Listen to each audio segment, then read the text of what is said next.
একদিনের জন্যও মাজারে গিয়ে মানত করবেন না তো? করবেন না তো? সেজদা করবেন না তো?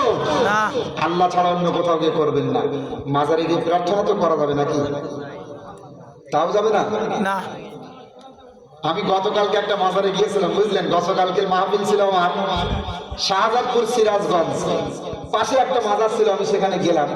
তো যাওয়ার পরে মাজারের খাদেম আমাকে বলছে, হুজুর বাড়ি কোথায়? বললাম ইন্ডিয়ায়।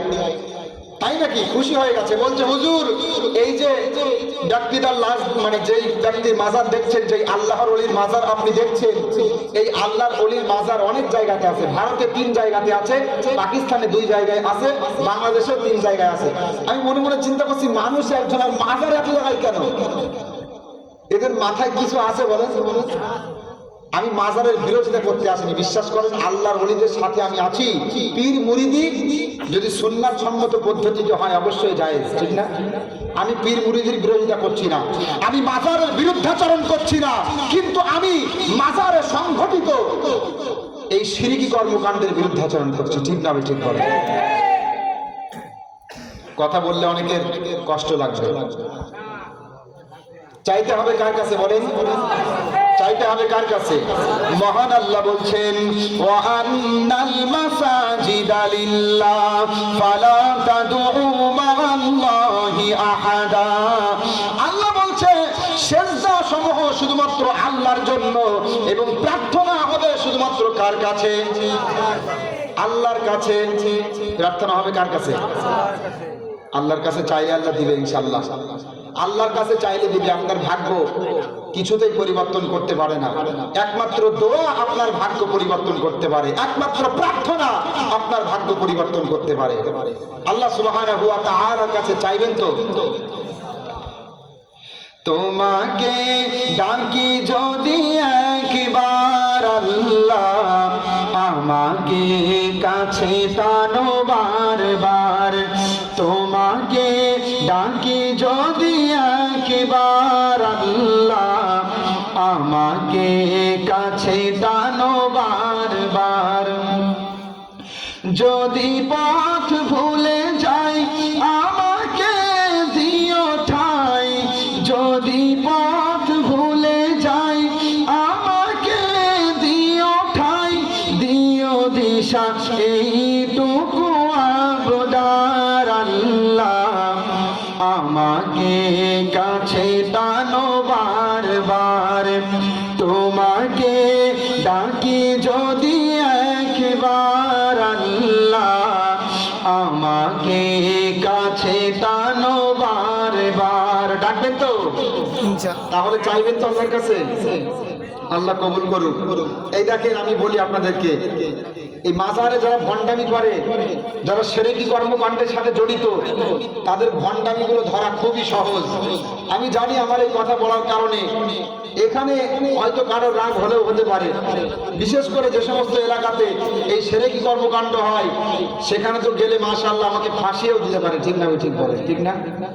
তারপরেও যতদিন বাঁচবো আল্লাহর জন্য বাঁচবো, যতদিন বাঁচবো শিরিক এবং বেদাতের বিরুদ্ধে বলবো, সঠিক ইসলামের পক্ষে বলবো।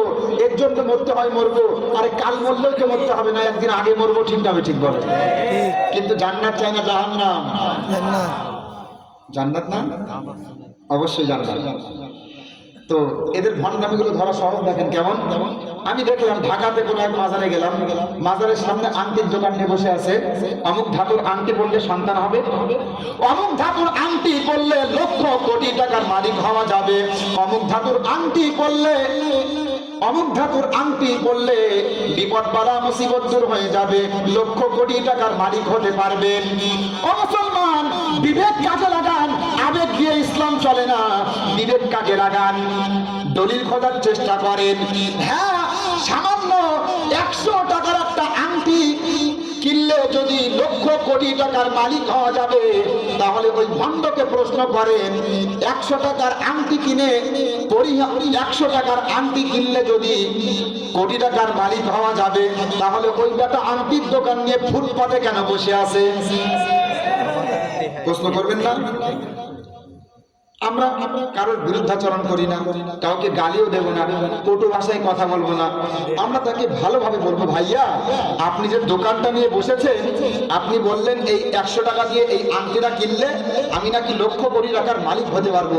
আচ্ছা ভাইয়া ঠিক আছে, একটা ছোট্ট আংটি পরে আমি যদি লক্ষ কোটি টাকার মালিক হতে পারে, তাহলে আপনি আংটির দোকান নিয়ে ফুটপাতে কেন বসে আছেন? প্রশ্ন হতে পারে না পারে না বলেন? এই প্রশ্নের উত্তর তাদের কাছে নেই বলেন, আছে বলেন? নাই। আচ্ছা আমি কি বানিয়ে বলছি নাকি বলেন? আংটির দোকান নিয়ে মাজারের সামনে বসে না বসে না? ও মুসলমান, স্পষ্ট বলতে চাই, শিরকি কর্মকাণ্ড করবেন না। কেউ যদি শিরকি করে আমার আল্লাহ মাফ করবেন না। এখন অনেকে প্রশ্ন করবে, হুজুর আপনি বলছেন ঠিক আছে, তবে তারাও তো আমল করে, তারাও তো নামাজ আদায় করে, তারাও তো জান্নাতে বিশ্বাসী, জাহান্নামে বিশ্বাসী, তারপরেও তাদেরকে আপনি মুশরিক বলছেন বা জাহান্নামী কেন বলছেন? তারা যে আমল করে এগুলো কি কাজে লাগবে না?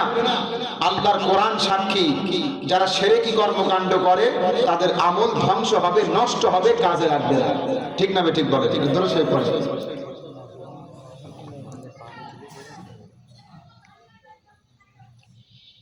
যদি বলেন দলিল কোথায়?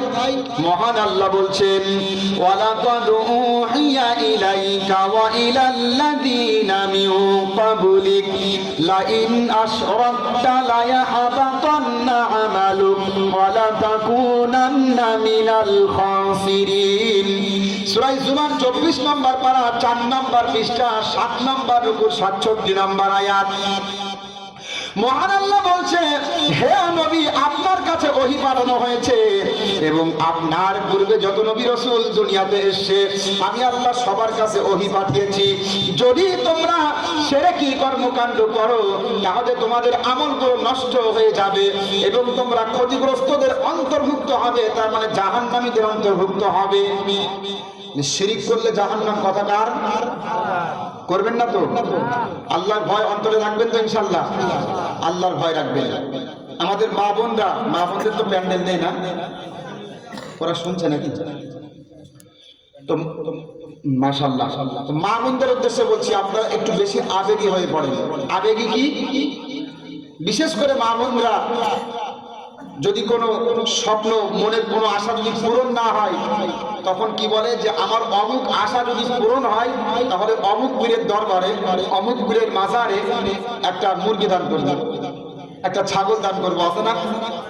আমার কাছে একজন জিজ্ঞাসা করছে, হুজুর একটা প্রশ্ন করি। বললাম বলেন ভাই। প্রশ্ন হলো, আমি নিয়ত করেছিলাম যে আমার এই কাজটা যদি হয়ে যায় তাহলে অমুক মাজারে আমি 500 টাকা দেবো, এটা কি দেওয়া যাবে?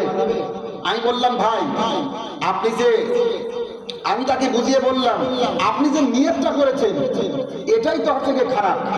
আচ্ছা হক কথা বললে আপনারা রাগ করবেন না তো? রাগ করবেন না তো? আমি আপনাদের প্রশ্ন করি, আপনারাই উত্তর দিবেন। আমি বললে হয়তো বলবেন হুজুর আবার আমাদের বিরুদ্ধে বলে গেল। না, আমি প্রশ্ন করব, আপনারা উত্তর দিয়ে বলবেন কোনটা সঠিক কোনটা বেঠিক। আমি রোগে আক্রান্ত হয়ে বললাম, আল্লাহ আমি রোগে আক্রান্ত, তোমার রাস্তায় আমি 100 টাকা দান করলাম, এই দানের ওসিলাতে আপনি আমাকে ভালো করে দিন, এটা সঠিক?